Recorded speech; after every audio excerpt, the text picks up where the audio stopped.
Okay, welcome to it. Welcome to our downtown Toronto studios. Jeff Merrick along with you for a special edition of The Sheet.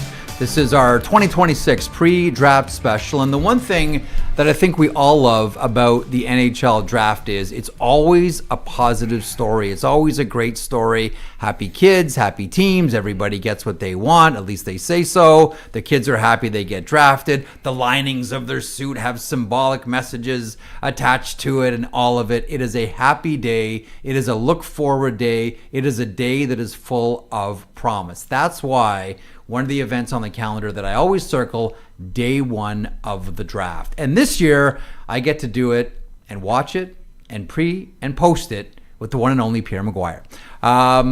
This is our second year doing it. We got the pre and we got the post. Mm-hmm. And all throughout, we're going to be sending bios out on our official YouTube page. But like just a general thought, like I want to get into the Gavin McKenna of all of it and the Stenberg of it and the Carls of it and the Malhotras of it. But for me, the draft is always a positive story, the good news story. You've been with the draft in so many different capacities, as a broadcaster, as a manager. Like when the draft rolls around, what goes through your mind? I think it's one of the most important dates in the National Hockey League calendar, Jeff. I really do. And I think a big part of it is what you had touched on before. It's all about positive energy. Everybody feels like they won the draft. Yeah. The day after the draft is over, everybody feels like it's a positive thing. Yeah. Everybody feels going in, it's a positive thing. And so it creates a lot of really good vibes around the league. That being said, you find out once development camp starts, and then you get into training camp, and then you see the guys that you drafted the next full season where they actually are. Mm-hmm. But I think the draft is really important for establishing organizational identity. Mm-hmm. The types of players that you draft and the types of players that you cultivate eventually lead to the kind of team you're actually going to be. You're right about that. Like the draft itself can reset your organization. And you know what's interesting about it, one of the important days on the NHL calendar for organizations is the lottery. Like that has become such an important day in an organization's history. Like you think about the Toronto Maple Leafs who hold the first overall pick this year. You think about the San Jose Sharks with Macklin Celebrini. You think about Chicago Blackhawks with Connor Bedard. You think about the Edmonton Oilers with Connor McDavid, et cetera, et cetera, et cetera. Could I just take it through one more? Yeah, go for it. 2005, we didn't have any hockey. It was a nuclear winter. Yeah. And I remember being in the Sheraton Hotel just off of Broadway in New York with Bob McKenzie, James Duthie, Gord Miller, and myself. And Bill Daly was hosting, and he said, we're going to pass the second overall pick. So when we announce, when the balls come out, the first overall pick, everybody's going to know who second was because they're not going to be announced. So Bill goes, and the winner of the 2005 lottery, the Pittsburgh Penguins. And all of a sudden you hear this wham!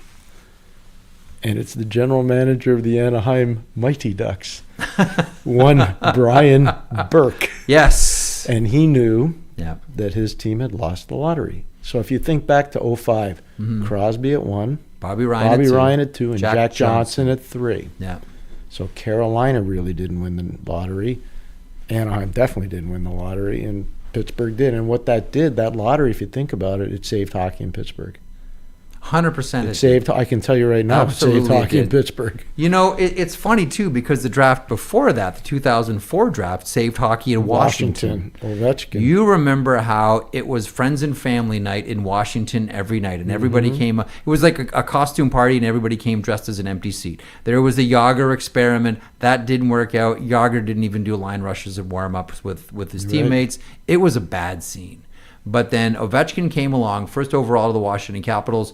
Changed everything. Crosby, to your point, comes in, Pittsburgh Penguins, saves the entire franchise. I've always maintained, we're getting off the beaten path here. By the way, you see the names powered by Puckpedia on our scroll underneath us right now. I've always made the point that when you look at how important those two players were and are to this day to those organizations and how much they meant to saving franchises, reestablishing the brand, making millions upon millions of dollars for their organizations, that first overall, Alex Ovechkin, first overall, Sidney Crosby, maybe the two most underpaid players in the history of the game. Agree, disagree? Agree 100%, and I'll tell you why. I was part of NBC Sports from 2004 until 2022. It's a long time. It's a heck of a run. NBC Sports owned the NHL concession from 04 to 2022. Mm-hmm. Every single big game that they had in the regular season was Pittsburgh and Washington. Yep. And both players knew about it. And both organizations' fans bases knew about it. And eventually it led to this unbelievable outcropping of fans from non-traditional hockey markets like West Virginia, like Tennessee, starting to watch. Because they've heard so much about this Ovechkin guy and about this Crosby guy. Yeah. And then they start playing in the playoffs. And I've coached in that series, Washington versus Pittsburgh. And It's like, a lot like the Hatfield and the McCoys. But when you add Crosby and you add Ovechkin, and then you put a little bit of Malkin in there, and then you put a little bit of Nicky Backstrom in there, then you put a little Christopher Letang in there, then you put a little Johnny Carlson in there, then you got something. You really do. And then you have the HBO 24/7 special, which took it to a whole other level in the Winter Classic, etc. But back to the draft. So it is expected, even though on a day like this, there's some hot takery. And will the Maple Leafs really take Gavin McKenna? You hear a number of different names, but 99.99% sure that it's Gavin McKenna. I'll be shocked if it's not Gavin McKenna. If it's not, they've done an amazing job closing down all the leaks in Toronto, and that's a good thing for them going forward, too. Sure, yeah. Which of, and we'll talk to Stephen Ellis from Daily Faceoff here coming up at the bottom of the hour. Which of the prospects in the, let's just focus on top 10, and we'll run through some, and we'll run through a number of the teams as well. Which one intrigues you the most? Is there one player that you're like, this guy's really captured my imagination? Albert Schmitz. Ooh, defenseman. Latvian defenseman. Think about this for a second. He's 17 years old. He plays in the league in Finland, a very hard league to play in. Mm-hmm. Plays in the DEL in Munich. Plays in the World Junior for Latvia, that's in Minnesota. Plays, and when you think about it, the Olympic Games in Milan. Plays in the World Championships in Switzerland. That was his season as a 17-year-old. He was all over the place. Fix the dress. He's big. Yeah. He's got great mobility. He's not intimidated playing against men. He can handle a puck. He needs to get better with his decision making. Mm-hmm. He's really stout on big ice, which is hard to do, from the hash marks down to the icing line to the near side post. Like, he does a lot of things really well. I'm fascinated by him. If, in fact, he does go in the top 10, which I believe he will, he'll be the first ever Latvian-born player to ever go in the top 10. Dinas Zubrasterius Kasparaitis would be the others. Kasparaitis was Lithuanian. So who is it? Dinas Zubras, and there was one other Latvian who I'm blanking on, but I think he would be the third who was drafted. We'll get that to you in a couple of seconds. By the way, this segment, a presentation of Canadian Blood Services, who invites you to experience what giving feels like in a world that can feel isolating and divided. Blood and plasma donation offers something rare and fulfilling. Real connection, real purpose, real impact. Every summer, people across Canada get swept up in the excitement of the season, and donation routines can slip, but the need doesn't. This is a moment to rally together as a nation and for new donors to experience firsthand what you get when you give. I go every 3 months, mandatory in my life. At a moment when many Canadians are looking for positive ways to show up for one another, Canadian Blood Services is issuing an invitation to new donors. Fill every donation share in the country this summer. Book at blood.ca through the Give Blood app or call 1-888 to donate. Nice. This draft, we always wonder about tiers, and we wonder when the draft really begins. Like, there are some, we go back to the Connor McDavid draft. We all know that Connor McDavid was going number 1, the Fort Lauderdale draft, and Jack Eichel was going number 2. So you say, okay, the draft begins at number 3. We saw this with the Ovechkin draft. It was going to be Ovechkin, it was going to be Malkin, and the draft really began at 3. Was Cam Barker of the Chicago Blackhawks, a defenseman. The draft this year, safe to say, it begins at 2.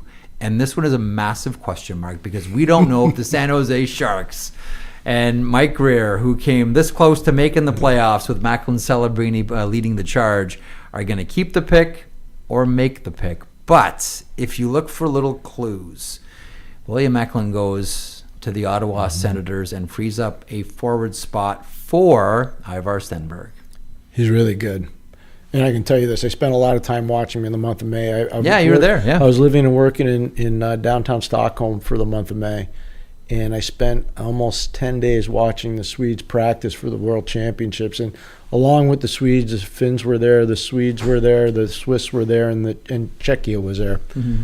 And one thing that really stood out, and it stood out really in a strong fashion, was how good Viggo Bjork was. Oh boy! And how good Ivar Stenberg was. Yeah. They both stood out. They stood out unbelievably. We very much believe that Gavin McKenna can walk into the NHL next season. It's almost a given. Yeah. I mean, Owen Power did, and he went back to Michigan. But like players now, you get selected first overall. You're going into the NHL. So we believe that McKenna starts next year in the NHL. Ivar Stenberg as well. I do. I believe he can. He's from, obviously, Frölunda, which is in Gothenburg on the west coast of Sweden. I can't see any reason he'd go back to the SHL. He reminds me a lot, this is for the older fans out there, okay, of a player we drafted in 1991 when I was in Pittsburgh, Marcus Naslund. If you go look at the statistics of his last year before the draft, he and Naslund are almost the same numbers. It's pretty scary, actually. And when I was watching Stenberg in that camp, I was saying, this is Marcus all over again, except the only difference was there was no Peter Forsberg getting the puck to Marcus. There's no Morrison, there's no Bertuzzi either. No, that's right. So I think he can play in the NHL next year. I'd be really surprised if he didn't play in the NHL. Yeah. It's just like, I know people say, well, wait a second, why are you rushing all these guys? I don't think they're rushes. I don't think Gavin McKenna's a rush. And I don't think Stenberg's a rush. Okay, so number 3 rolls around, and it's time for the Vancouver Canucks to select. The big decision here is, and if there's any family that can handle a father-son combination bench player, it's the Malhotras. But that's not the question. The question is, how do the other players handle it? I think the Vancouver Canucks would be well within their rights, and no one would bat an eye just based on the skill set and where he's at, if the Vancouver Canucks selected Caleb Malhotra of the Brantford Bulldogs. I just don't know that they put either that player through that or that player's teammates through that, which is a whole different discussion. It's very fair. So here's the one question I'd have for you. Okay. They've gone through a lot of turmoil in that dressing room. They sure have. They've tried to do it with nasty guys, and they've tried to do it with nice guys. I'd like to do it with a nicer guy. And I think he could be the first launch point for them. Think about the Sedins. They're fantastic people. They really are. Yeah. Ryan Johnson's a fantastic person. Manny Malhotra is a fantastic person. I don't think their dressing would be permeated by bad people. They wouldn't allow it to happen. There's a reason why in 2011 the Sedins and the Vancouver Canucks go to the Stanley Cup final. They lose a Game 7 against Boston, but they go there.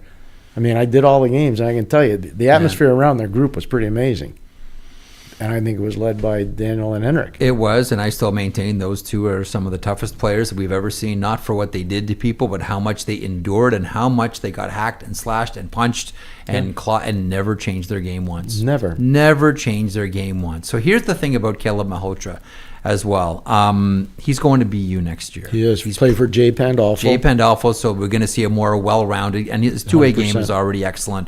Offensively, he took off in the second half of the season for the Bulldogs. The point that I would always make is Jet Lichenko is his winger, not the other way around. He's an established player, first-round draft pick of the Philadelphia Flyers, and has signed. He's the best center in the draft for you, or would you say Viggo Bjork? No, I think Caleb is. And here's the biggest difference between the two of them. Caleb accelerates when he has the puck on his stick. Viggo hasn't figured that part of the game out yet. Viggo's thing is right here. He processes a game better, I would say this, than any player in the draft. Viggo does. Yeah. But he's still not there maturity-wise to accelerate the way that Caleb Malhotra can. Yeah. You know what it's like, and I know how much you've seen Caleb play. A ton. Yeah. I know you have. Yeah. And so I hope I'm not wrong in this, because when you're in the rink, it's different than watching on TV or on tape. I see that young man get the puck, and I see him go faster. Yep. I see a lot of players go with the puck, and they go a little slower because they're dissecting the game. Viggo Bjork doesn't go as fast as him. He just makes a faster play, if that makes sense, because he's seeing things. He's playing like 3D chess. You know what I mean? Like, he's at another level hockey sense-wise. Viggo Bjork is just all energy, though. Like, and again, like if he was 6'2", we wouldn't even be talking. We're not having any. He's going first. He's going first overall. He's going first. Like, that is the skill set, and that is the engine. Yeah. We have a look at the Buffalo Sabres, and by the way, we always know the general managers love to steal the show. When it's their draft, it's in their town. I can still recall. I remember, and you remember this too, like in Nashville, Barry Trotz, new general manager, Nashville Predators, And he was doing everything that he could to get up to number 4 and make a deal with the San Jose Sharks because they were going to draft Will Smith. Askarov was being dangled, the netminder. Eventually, he ended up going to San Jose, but that was the beginning of that discussion. True. I always say never disqualify the home general manager from trying to put on a show.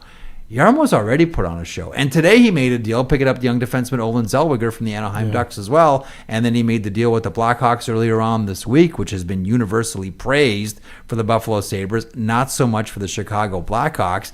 Do you think that Jarmo Kekalainen still has doves in his sleeves here to pull out, or do the Buffalo Sabres make that pick? I think I still think he can make another move. He started a stockpile defenseman. Now, you talked about getting 4 from Chicago. Nobody talked about Crevier. Louis Crevier, yeah. Crevier is going to play in their top 6. Oh, 100%. So now he's a great shutdown defenseman. You're starting to have some numbers here. And no, I don't think too many people are talking about Samuelson's year last year. Amazing. Phenomenal. I don't think enough people are talking everything that Rasmus Dahlin went through last year on a personal front. To see how well he played, that had to be one of the best seasons he's ever had in his life at any level. And so you start looking at the different pieces he's put into play. I'm talking about Jarmo. He's got chips in the game. He let Tuck go for a reason. Oh, yeah. Well, first of all, he wasn't going to pay the Kepe contract. That's what I'm saying. Price. He didn't want to pay. Not going to pay that price. He knows the kind of team he's building. So he wants to keep room. He's keeping room. He says, you know what? We got guys. And here's the 2 pieces that nobody talks about. You do, but most people don't. They don't talk about Noah Östlund enough. Oh, he's fantastic. He's a fantastic player. Oh, yeah. And they don't talk about Hellenius enough.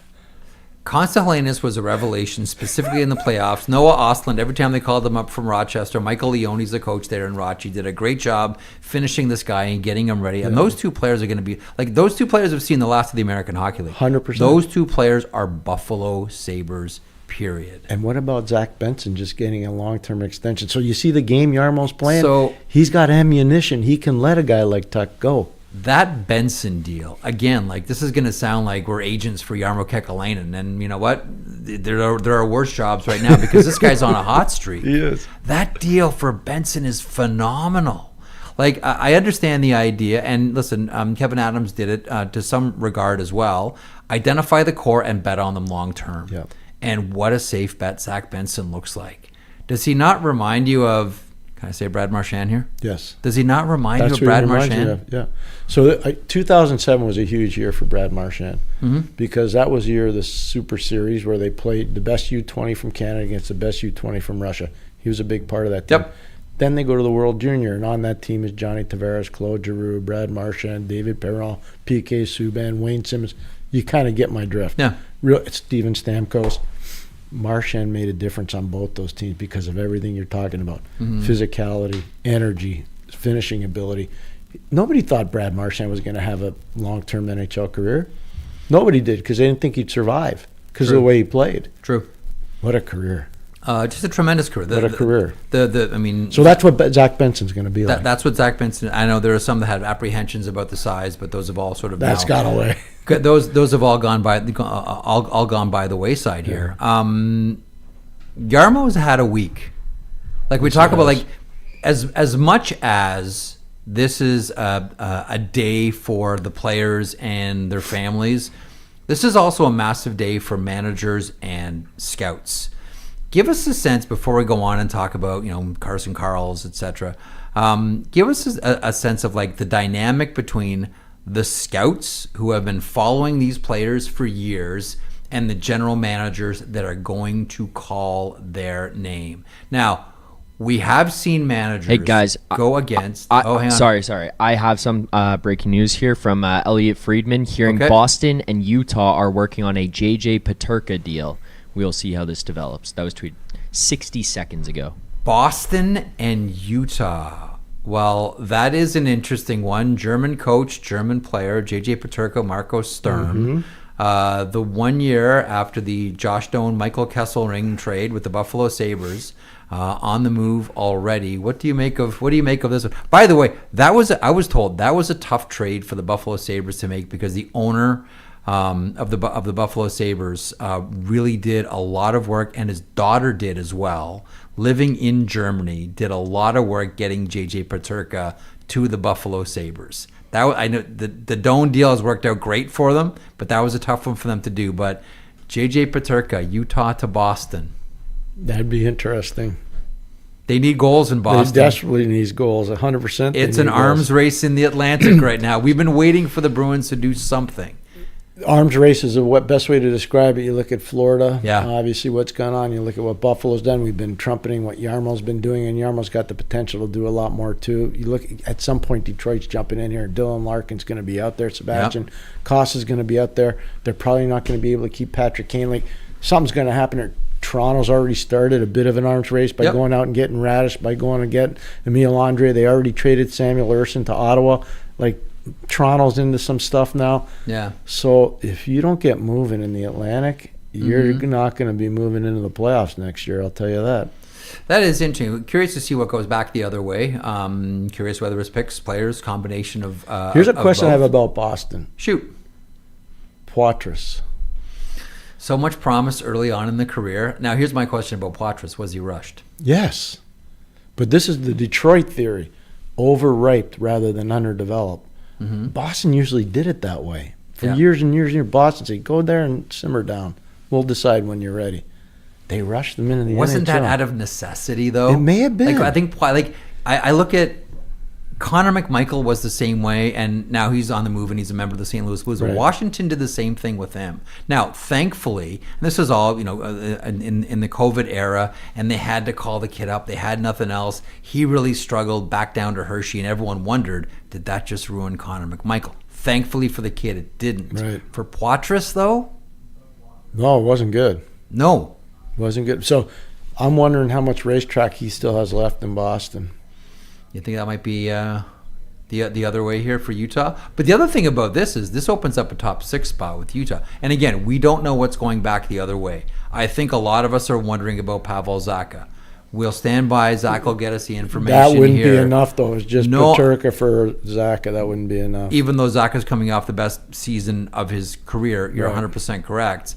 But it'll be interesting to see what Boston is offering the other way. Zach, do we have any information? Nothing? We just know that there's a deal involving Utah and Boston. That was really cool, by the way, with Zach. He's like the voice of God coming. No, right I know. We have no really good. We have no camera for Zach, but it's the voice of God coming in. You should do it like Gary Bettman on draft day, though, gentlemen. We have a trade to announce. I think you're going to want to hear this. You're going to want to hear this. You're going to want to hear this, and you have to come up with that Gary Bettman inflection as well that we've all grown to love. So that's an interesting wrinkle. It here. is. But you know what kind of underscores? That's been this week. Like, first of all, where did we see or where did we hear or where did we ever think about a JJ Peterka deal to Boston, of all places? Of all places. But you nailed German the coach. number one German point coach. is the German coach who's very familiar with the player. Yes, absolutely. That's such a good take by you. That's an interesting one, hey? It's a good one. That's a really good one. And the big thing to me, I always go back to guys I really respect.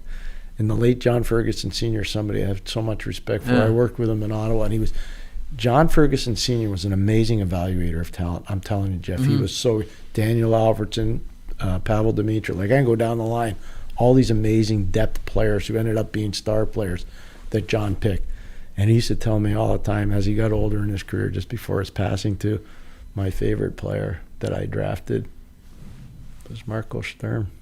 Really, eh? I loved Marco Sturm. So the thing that, as a coach, his players would always tell me, and I knew a few that he had with the Ontario Reign, is the attention to detail that he had. Yeah. And unlike a lot of other coaches, he would get out there on the ice after practice and work with guys, how to take pucks off the wall, what to do, one-timers. Like, Sturm gets out there, rolls up the sleeves, and actually does the work with the guys. No, it's true. I saw him in 2018. Should have won a gold medal, by the way, at the Olympics. Mm-hmm. One turnover. Dennis Seidenberg's brother iced the puck, and it led to an offensive zone faceoff. The Russians scored, and then Gabriel Kaprizov went crazy and won it in overtime. But if they don't ice the puck in that situation, Marco Sturm wins the gold medal. Yeah. And pretty sure that after he wins that gold medal, even though it wasn't best on best, it's still the Olympics. He probably is a coach in the NHL somewhere before he goes to the Ontario Reign. He's been highly thought of for a lot of years before he got the Boston Bruins job. Some would say he should be the coach of the Los Angeles Kings. He was right there the whole time. The Rangers are picking 5th, but to the previous point about the trade that Elliot talks about between the Bruins and Utah with J.J. Peterka, this has been the story of the week.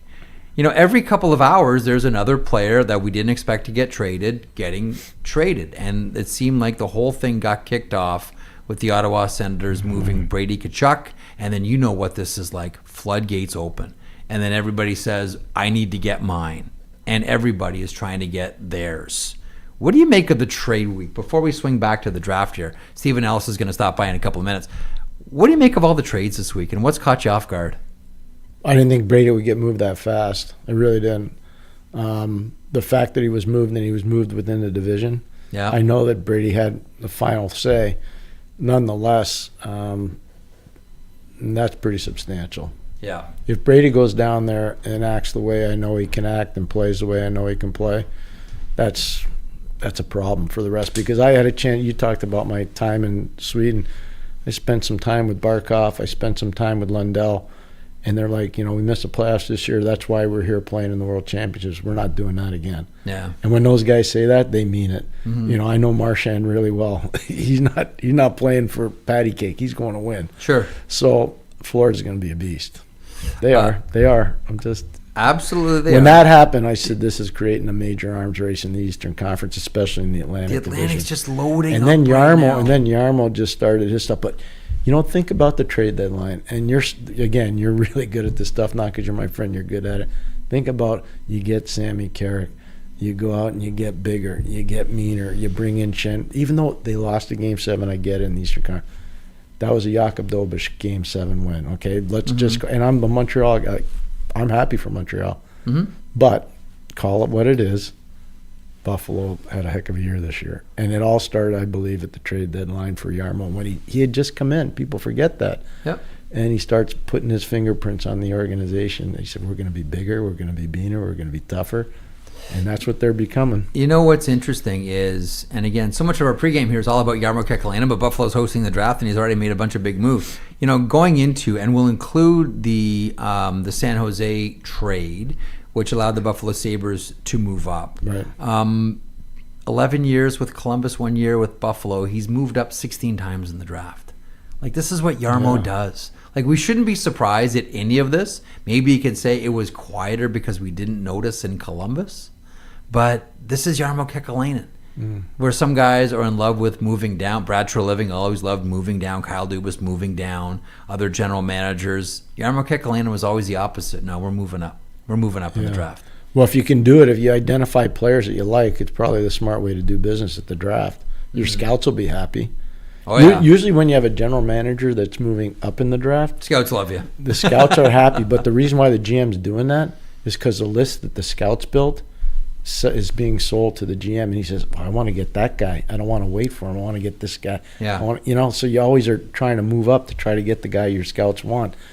And that says a lot. I'm a big fan of the scouts. I think the most overlooked people in hockey are scouts and trainers. The most overlooked and scouts specifically underpaid. When I think about scouts, like in the Western League specifically, and I think about I'm going to drive 2 hours in a snowstorm to go watch one period here in a remote outpost in Western Canada, and then I'm going to get in the car fueled by bad coffee and Zamboni fumes. I'm going to drive like 3 miles through an icy road to get to watch someone play in Dauphin, and then I'm and they do this consistently. And life in hotels, away from their families, like this is the lifeblood and this is the skeleton of the entire industry. Tell you a great scouting story. John Chapman, a legendary coach in the Western Hockey League and a legendary scout. I was an assistant coach in the NHL at the time in Pittsburgh, and I went down to watch a game in Medicine Hat from Calgary. Mm-hmm. And I saw John at the rink, and he goes, "Where are you going?" I said, "I'm going back to Calgary after the game." So he gets behind me. I see these lights flashing behind me as I'm driving up the road, and it's Chappie. And he says, "You don't have any tail lights." I'm like, "What? You don't have any tail lights?" I go, "It's a rental car. How do I? I don't know. I have no idea." Yeah. So he says, "I'm going to follow you back to Calgary." He followed from Medicine Hat. way. He followed me all the way. Scouts, man. That's just how it was. The guys were amazing. You learn so much from guys like, Jack Bowman and John Chapman, and oh my gosh, you can go down the line. Yeah. Doug Armstrong's father, Yep. Go to Europe, J.C. Trombley used to work over there, Inga Hammerstrom. You see all these guys, amazing. Mm-hmm. They're an amazing group of people, and their passion for hockey is off the chart. This is their day. The draft, as much as it is a player's day, Yeah, it's right. Yeah. this Scouts is the Day. Scouts' day. Yeah, it really is. New York Rangers in at 5. Yep. Are they keeping that pick? Rangers? I haven't heard. I mean, unless you've heard something to the opposite. I've always been of the belief that they're looking at Carl's, the big defenseman, the big farming defenseman from the Prince George Cougars. Yes. Have you heard the same? I have. And he's not James Patrick, who I had the honor of coaching, but I remember when James got drafted by the New York Rangers and went to North Dakota, and then obviously came to New York and was such a good player for such a long time. The only reason he became disposable is because of a guy named Brian Leach. But Jeep was such a good player, and fond story. One of the real true gentlemen I had the privilege of coaching was James Patrick, but I think Carl's reminds me a little bit of him. Yeah, he's rugged too, and he does a little bit of everything, and he does it really well. It wouldn't surprise me if he goes 5th to the New York Rangers, but we shall see. Here's a question for you in this sort of week of trades, and there was the trade that didn't go anywhere between the Dallas Stars and the Seattle Kraken yesterday with Jason Robertson and that massive contract, $15 million a year times 8. Knowing that Jason Botterill, I mean, whether it was Panarin, it was Robert Thomas before him, and now it's Jason Robertson. None of this came to fruition. Do we think that he's really going to make the pick at 7? Do you think that Seattle makes the pick, or right up into the end here, they're going to try to shop this thing to get more players in there? Oh man, I would be taking the pick. You would? I would. They got a lot of work to do there. Mm-hmm. They do. They got to salvage some trust with the fan base and with the organization. They've been through a lot of people. They've been through a general manager. They've been through a bunch of coaches. They've been through a whack of assistant coaches. Like, they got to get some traction here. I think you start that by doing the draft right.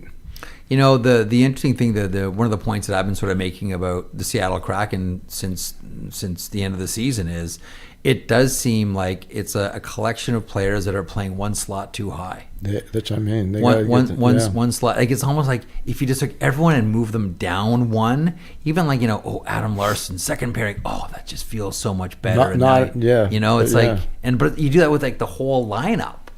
Well, look at Vince Dunn. Like, Vince Dunn's a really good player. He's a defenseman on a Stanley Cup winning team. Yeah. An important one. He's playing in the 5-6 hole when they won the Cup. With the St. Louis Blues, absolutely. He was. That's where he's playing. And not always playing full time. Nope.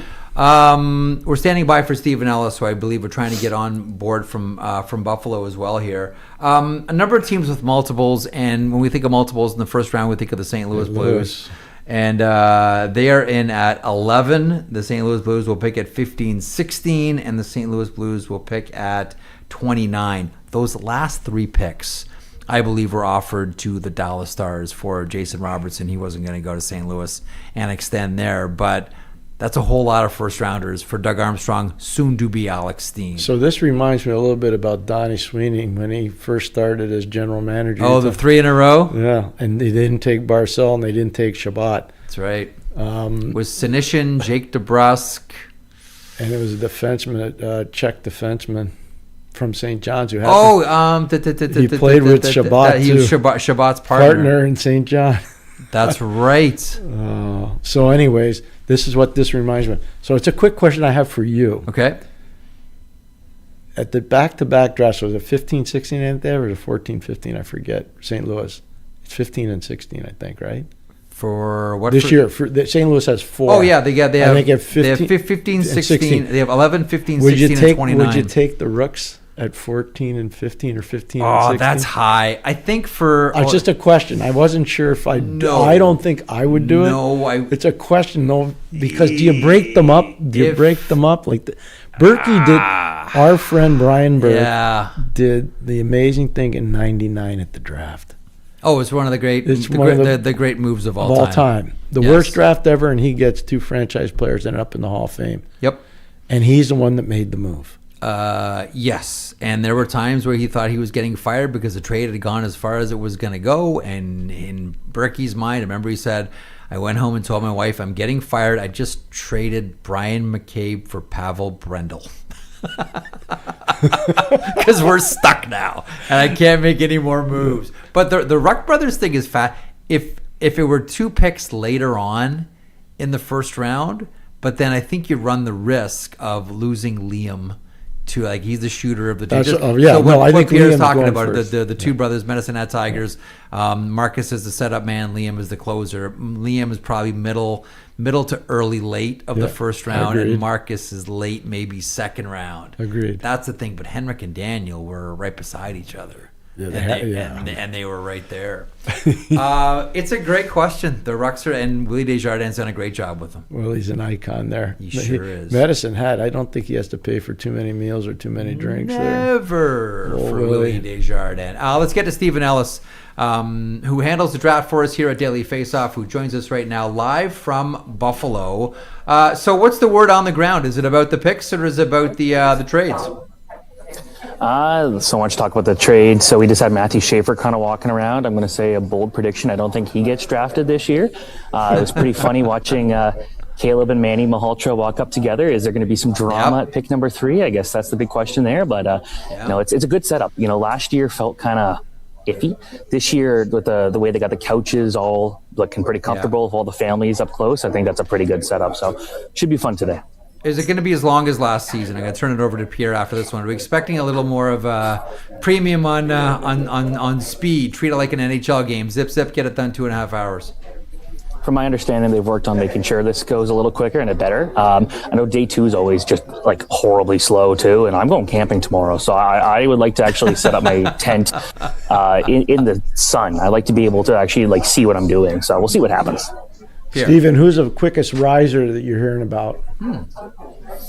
I'd say the big one would be maybe Maxim Sokolovsky, the big defenseman. He's 6'8", pretty easy to kind of notice him on the ice there from the London Knights. And for him, not a ton of offense, but he's so good defensively. He's scary. He wants to make sure he's in your way, and he would do whatever it takes to go out there and shut everybody down. So a guy like that, I don't know if I love him as a first-round pick, but I know a lot of scouts do and think that he could be legitimately off the board somewhere, in the 15 to 20 range.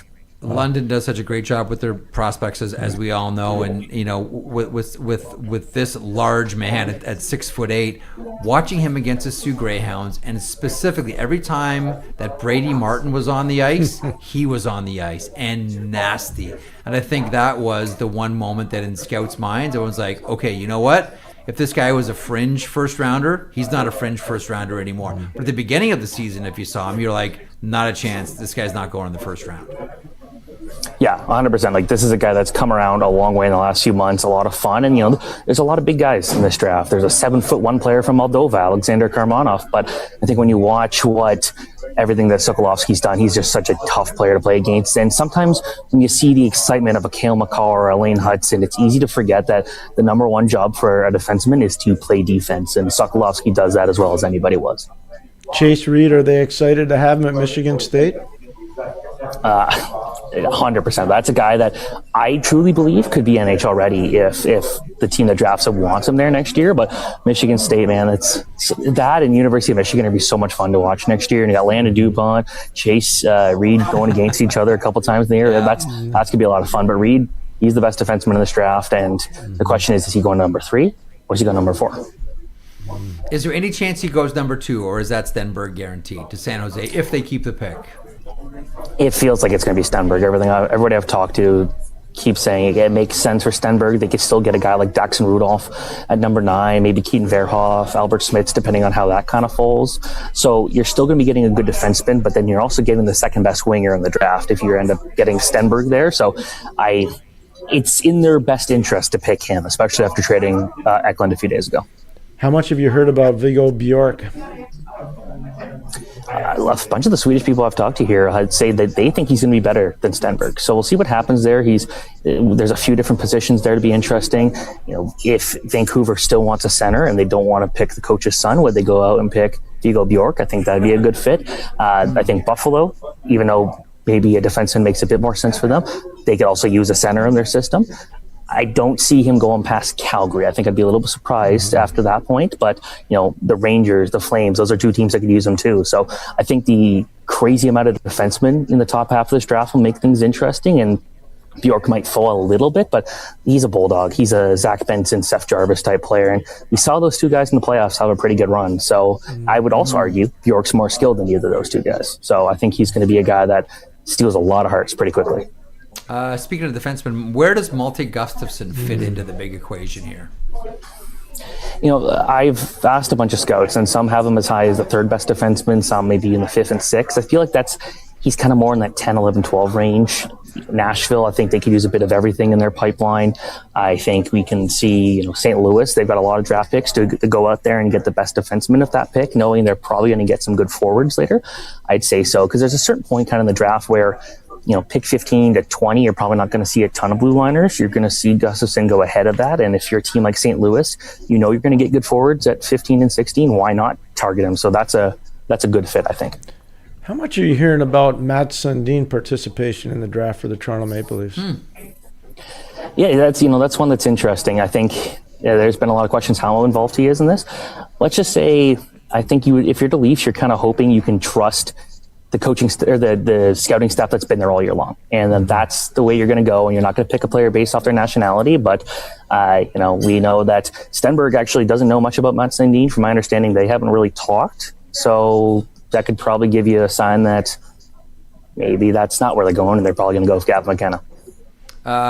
So we should not necessarily read into the fact that Matt Sundin's first move as a co-general manager is to pick up Emil Andre and Sammy Urson, two Swedes. Well, he already got rid of one of them, so it's fair. It's interesting, man. I think Stenberg would be a lot of fun. I think he'd actually do a good job of handling the Toronto media because he's kind of he's quiet, but that's kind of just his personality. I think he'd be fine in Toronto.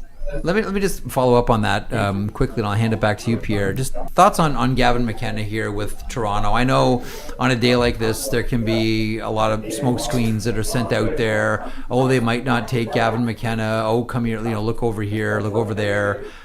First of all, it's Gavin McKenna. Second of all, what are the Maple Leafs getting in Gavin McKenna from your point of view? They're getting the most skilled player in this draft. They're getting a guy that when you watch what Mitch Marner was able to do and all the way he was able to feed those outstanding passes to Austin Matthews for years, you're getting something similar, or at least you're getting the closest replacement you've had since that trade. You're getting a guy that's been compared to Nikita Kucherov and Patrick Kane for the pure skill and the hockey sense. So he is the smartest player in this draft. He's got the best hands. Those are two things that scouts wish they could just copy and paste and give to every single player. So yeah, they would be getting a guy who's an impact player right away. Maybe we're talking 60, 65 points, getting to learn from guys like Austin Matthews and John Tavares. And those are guys who went through the draft process as the top prospects in their years too. So he's going to be able to lean on those guys and kind of learn how to handle everything. And I think it's not going to take him long to figure out how to be a star NHL player.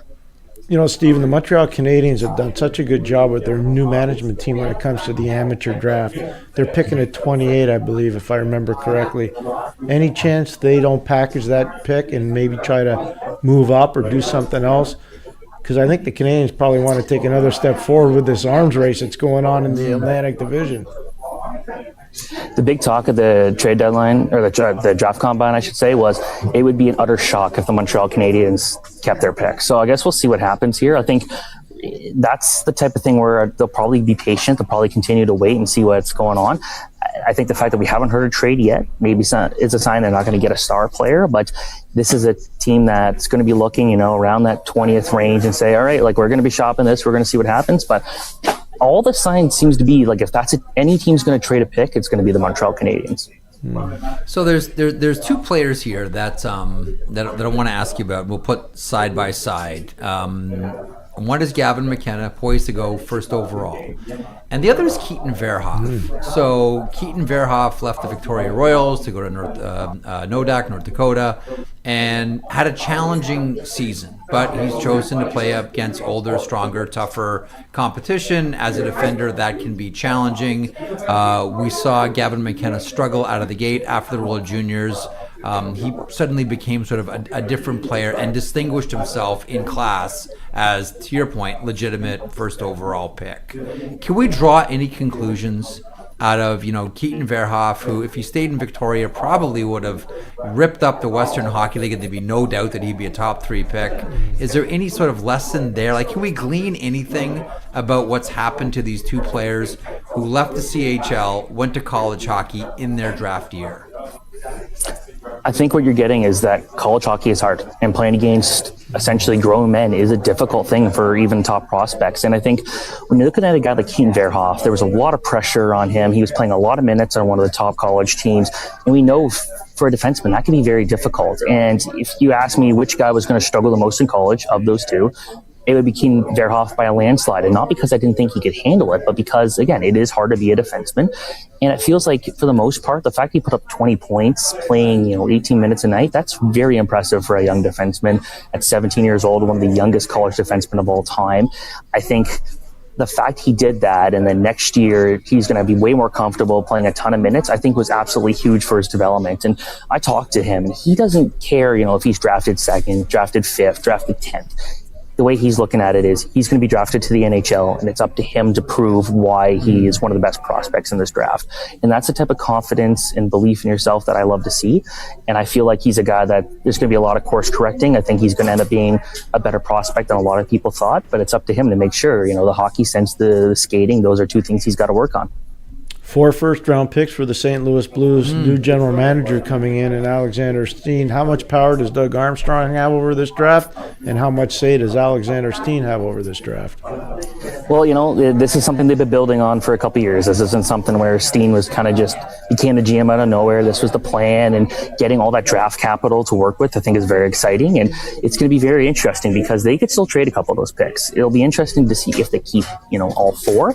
But I also like the idea of quantity when you're a team like the Blues, that they traded Jordan Kyrou. They're not in a great spot to be in contention for a while. So go out there and build your pipeline as quick as possible. And I will still argue, it's maybe not a hot take at all, but having a really high-end prospect in your system, or at least a decent prospect in your system, is more valuable than trading the 17th pick or 16th pick, whatever it ends up being. And that could be a trade chip that they can use down the line. So I think this is one where this is going to be a very big day for the St. Louis Blues franchise. I'm excited to see what they do. They're probably going to be the most fun team. And if they don't keep the picks, I wouldn't blame them. If they keep the picks, it's going to be a fun night.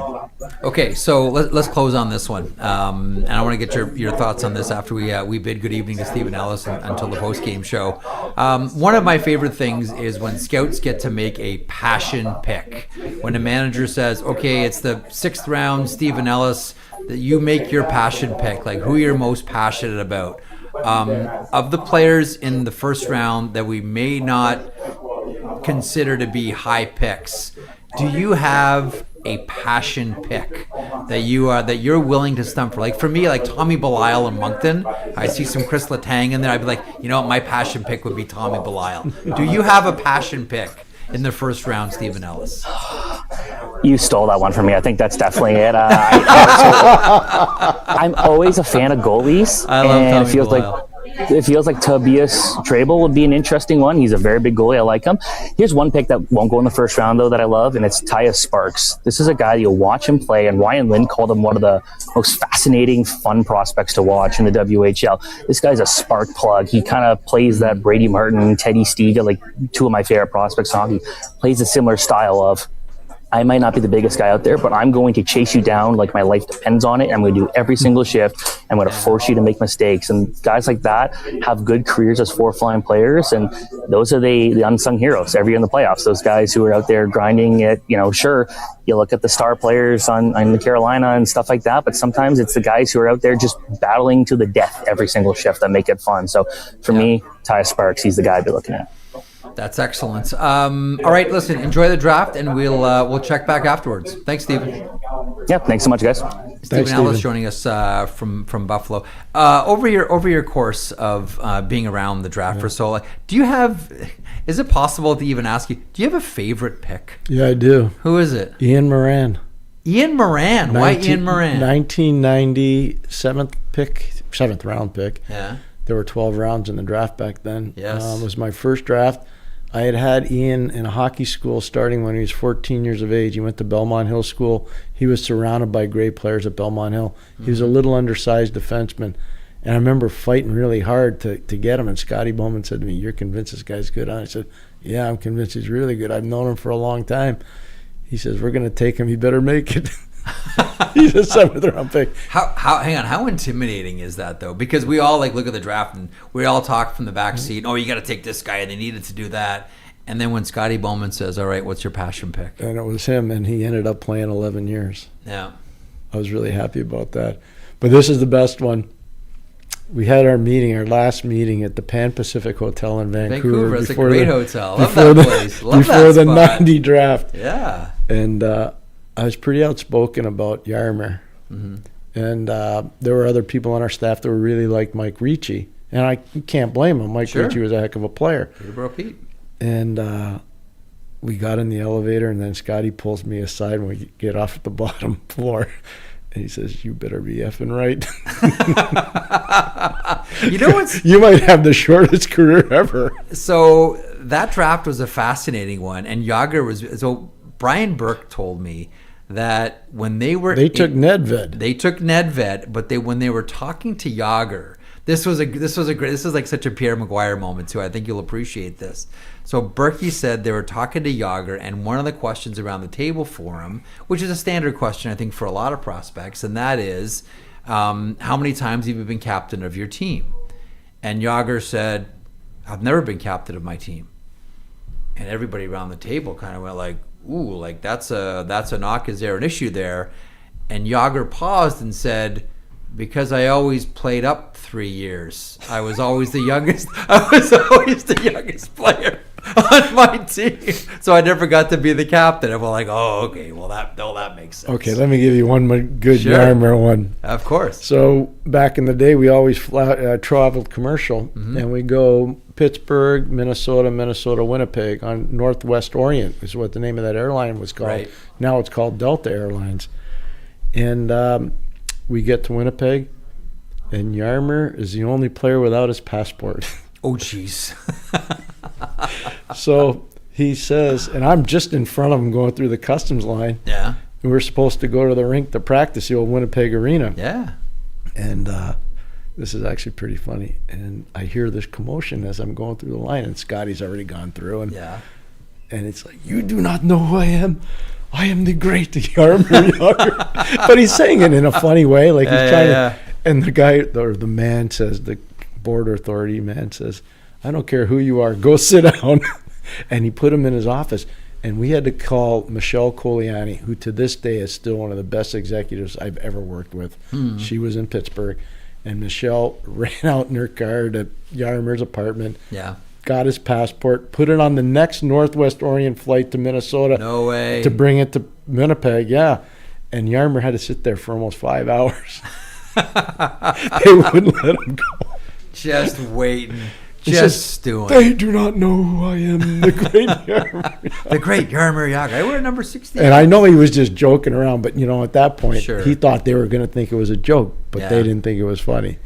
Hey guys, Yeah, just we jump got in another here. one? No, The Voice of God. No details yet on the Peterka trade. No finalization on that. Yep. Pierre LeBrun has confirmed here nothing is imminent, but the Blue Jackets have now started listening to calls on Zach Werenski. They do not expect he's going to extend beyond his current contract, so they are listening. And then Aaron Portzline followed that up and said that the Blue Jackets looking to get ahead of this here, especially with the first round of the draft getting underway. He's getting moved.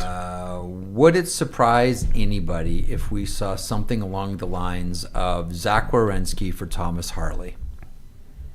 Plus. I was going to say plus. But that's the type of, and I think we could all see the Dallas Stars interested in Zach Werenski. I'm going to put my hand up for a second. Okay. Does Montreal get into that? Oh, absolutely. I don't know, though, that Zach Werenski, again, he's American-born. American guy, I get it. I'm asking only because there's this thing at Columbus. They love those players that go to the University of Michigan. Yeah. Adam Fantilli. Mm-hmm. You go look at all. They brought in Jack Johnson for a long period of time. They got Kent Johnson there. Looks like everybody in Seattle's Michigan, though. You got Matty Beniers. You just brought in Sam Miskevich, and you got Jason Botterill, the general manager, went to Michigan too. It's everywhere.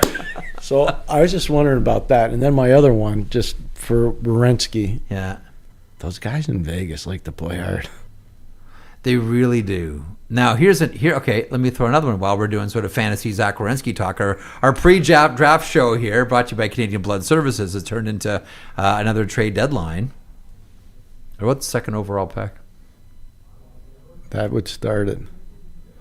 That would start it for sure. And I don't know if he'd have a desire to go to play there, but I'll tell you one thing: there are a lot of guys in the league that want to play with Macklin Celebrini. Absolutely, there are a lot of guys. I can tell you, he's a Pied Piper now. Like he's the it. He is the it guy now. He almost got the San Jose, with no disrespect to anybody else on the team, but he almost single-handedly got the San Jose Sharks into the playoffs. So think about it: if they get Werenski, let's just say 2's involved and maybe 9's involved. Let's just say it. Let's just say that is. Mm-hmm.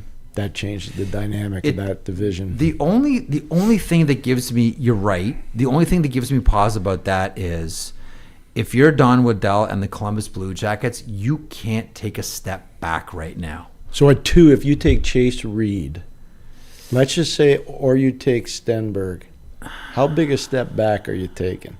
And then at 9, let's say Schmitz is there. You're still taking a step back, though. That's how big? How big though? How big? Why I don't know. A couple, like Fantilli. one year, maybe 2 years, and that's why I think it's that much. 2 years. I do, and that's why I went with Harley. With the I just look at sort of around the landscape and who could, and again, it wouldn't just be Thomas Harley, but it would have to be something else as well. Yeah. But I think that's the level of trade we're talking about here. Can I throw a name in the ring on that? Yeah, of course. Carolina. They were taking calls and looking at Nikishin. Yeah, because you're talking about not taking a step back. It's a step back from Werenski, but it would have to be more than just for sure Nikishin, obviously. But I think we're starting to get warmer. But to me, Harley makes the most sense. No, it does. I'm not disputing that. I just think it'd be more. You have to give more. You would. You have to give more. But you understand, I do. Like for Donnie Waddell, this is such a sensitive time. And listen, to your point, they have Fantilli to do. That's going to be a big deal. They have Jet Greaves to do. He's a restricted free agent with arbitration rights. What are you doing with Marchenko? What are you doing with Kirill Marchenko taking calls? How many teams want Marchenko? Yeah. And the rumors are out there about Montreal with Marchenko as well. This is a really big time right now for Don Waddell, and they've re-upped with the coach. And we all remember the passionate speech at the end of the season and changing the culture. And I don't think they can move back an inch, and it's going to be really tough to do that when you're parting ways with your Norris Trophy #1 defenseman. Olympic gold medalist. Take it to the bank. He's a player. And then we wonder about where Dylan Larkin's going to end up. And is there a chance? I think Dylan's going to Minnesota. You think it's going to be Minnesota? What's the voice of God thinking? What are you thinking on there, voice of God? VOG? I think Dallas. For Dylan Larkin. Yeah. Well, how many trades can Dallas make? See, so here's the thing about Jeff sold me. That's why I say that. I've been working on Zach all day long. I wonder if the Robertson situation, just to satisfy because I don't think that the Detroit Red Wings want Jason Robertson, but he's the main trade chip they have. This one has the 3-way deal written all over it, doesn't it? It does. If you're going to get Larkin from Detroit's going to get something they want from another team, and Jason Robertson's going to go, and who knows where he wants to go. He's turning down trades everywhere. It's unbelievable. But to me, this one looks like if you're going to get Larkin and Robertson's your trade chip, it's got to be a 3-way deal. So everybody's all excited about the draft, and I get it. We talked about how important the date is. Yeah. This is one of the weirdest drafts ever because of all the NHL bodies moving all over the place. We haven't had this much movement in a long time. In my career, this is 37 years. Do you think this is a reflection of, and maybe it's a combination of everything, more cap space, which is massive. Part of it. The pressure to win, and also there's a lot of gold medal players and this is we're in the age of athlete empowerment here, are taking this into their own hands and are proactively getting themselves places, and we saw with Brady. All 3 of those things, and I'll add 2 more. Okay. Expansion's coming. And people know when expansion comes, you lose assets. Nobody knows what the draft rules will be for that, but they know they're going to lose assets. That's number one. That adds on. That's 4. And here's this last one. And if you're in Carolina, don't get mad at me. There are a lot of owners in the league. They're saying they're general managers. Carolina Hurricanes just won the Stanley Cup with no superstar players. How come we didn't? How about this one? The Carolina Hurricanes just won the Stanley Cup and had $12 million of cap space to boot. That's part of what I'm talking about. So you don't think there are owners that are saying to their manager, well, wait a second. Yeah. For the first time, the managers have their feet in their hands to the fire, because it's always been the coaches that have paid the price. Yep. Now the owners are saying, COVID's over. You don't have that as an excuse. Carolina just won, so don't tell me about teams that are spending more money than us. That's interesting. You know, we saw this in 2010 when the 2 goaltenders, Philadelphia had Michael Leighton and Correct. Chicago had Antti Niemi. That is correct. And every manager said, hold on a second, we don't have to have a $5 million net minor to win the Stanley Look Cup. at what Vegas did. 2023, Aiden Hill. Yep, Aiden Hill. That's another great example. All right, I knew it was going to turn into trade talk here. But We're going to start it, but you can't avoid it. Story. Yeah. That's the story. Honestly, the story of this draft and this draft week has been trades. All due respect to Gavin McKenna, Stenberg, all of them. This has been the week of trades, Correct. and it's going to continue. We're going to default now. Let you go and watch the draft. Pierre and I will be on immediately following the draft, so you can check us out here. And again, a reminder that this program is a presentation of Canadian Blood Services and all of our friends there who invite you to experience what giving feels like in a world that can feel isolating and divided. Blood and plasma donation offers something rare and fulfilling. Real connection, real purpose, real impact. Every summer, people across Canada get swept up in the excitement of the season, and donation routines can slip, but the need doesn't. This is a moment to rally together as a nation and for new donors to experience firsthand what you get when you give. At a moment when many Canadians are looking for positive ways to show up for each other, Canadian Blood Services is issuing an invitation to new donors. Fill every donation chair in the country this summer. My next appointment is in the middle of August. Book at blood.ca through the Give Blood app or call 1-888 to donate. Final thought to you before we default to the draft. Pierre McGuire. So grateful to be on here with you this memorable night. It's going to be an awesome night. It's going to be so much fun. Hope you enjoy it. Pierre and I will be on immediately following the draft right here at our Daily Faceoff YouTube channel. We'll talk to you in a few hours. We'll talk draft, we'll talk trades, and whatever else comes up. Enjoy your evening. Jeff Merrick along with you. I hope you enjoyed the program today. If you did, or maybe even if you didn't, they can't all be gems, folks. Please hit the subscribe button. Also a reminder, every morning, 9 a.m. Eastern, Johnny Lazarus, Colby Cohen, I call them the Impact Players. You might know them as a tandem that makes up the Morning Cup of Hockey. Also DFO Live at noon Eastern. This year, your host Tyler Yaremchuk alongside Carter Hutton. Full day's worth of programming right here on Daily Faceoff, your favorite YouTube hockey channel. And as a reminder as well, Zach Phillips, our producer here for the sheet, said if you